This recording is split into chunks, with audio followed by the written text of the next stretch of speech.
السلام عليكم ورحمة الله وبركاته.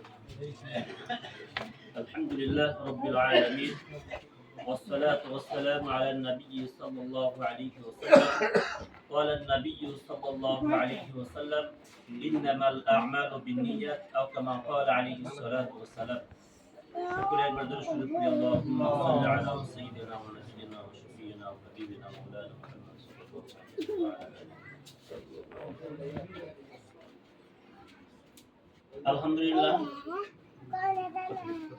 ওহি ফাউন্ডেশন এর কার্যালয় আজকে পবিত্র মাহে রমজান উপলক্ষে ইফতার সামগ্রী বিতরণ 2026 তারিখ 6 মার্চ 2026 রোজ শুক্রবার সময় 2:30 স্থান ওহি ফাউন্ডেশনের কার্যালয় উপস্থিত আছে।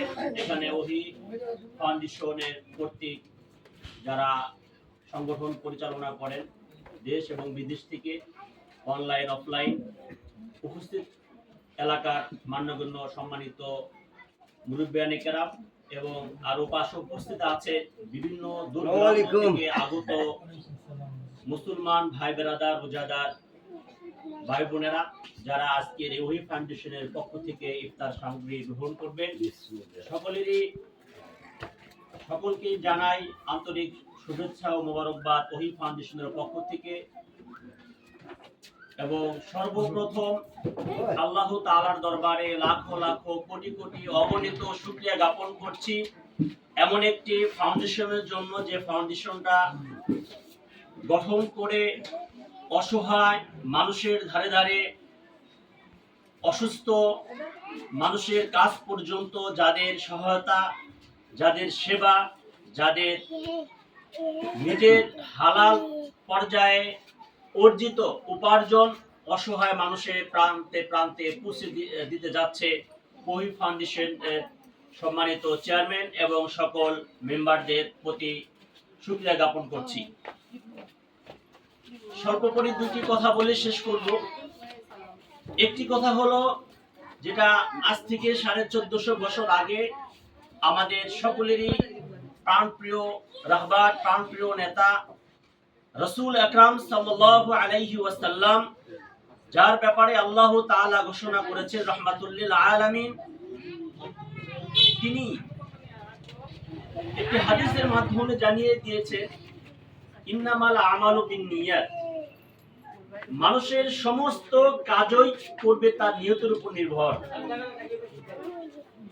যেইভাবে অসহায় মানুষের সেবায়, দরিদ্র মানুষের পাশে থাকায়,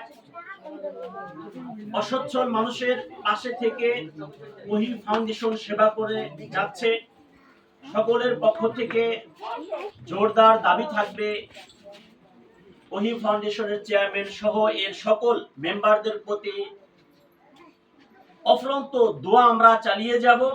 আল্লাহ পাক যেন ওনাদের শারীরিক অবস্থা সুস্থ রাখেন, মানসিক অবস্থা সুস্থ রাখেন, আধ্যাত্মিক দিলের অবস্থা সুস্থ রাখেন।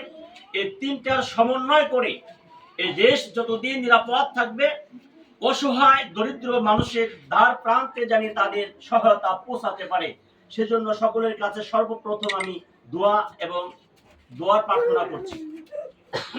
কারণ আল্লাহ রাসূল সাল্লাল্লাহু আলাইহি সাল্লাম বলেছেন এটাই, যে মানুষের নিয়ত যদি শুদ্ধ থাকে, সচ্ছল থাকে, তার প্রত্যেকটা কাজের বিনিময়ে পরকালে নাজাতের একটা জড়িয়ে হবে। আর এটার ফলাফল হবে যে আসলে আমাদের কাজগুলো যে ডিসপ্লে হয়, এই ডিসপ্লে কাজের মধ্য থেকে এর নিয়তটা অন্তর্গত যে বিষয়টা, যে নিয়তটা কতটুকু বিশুদ্ধ, নিয়তটা যদি 100% পিওর থাকে, বিশুদ্ধ থাকে, দুনিয়ার মানুষ যদি এক প্রান্তে চলে যায়, তার কাজটা যদি অপর প্রান্তে থাকে, আল্লাহ রাসূল সাল্লাল্লাহু আলাইহি ওয়াসাল্লামের হাদিস সাক্ষ্য, পরকালে কিয়ামতের ময়দানে এই সমস্ত কাজের ফলাফলের মাধ্যমে সে একটা নাজাতের একটা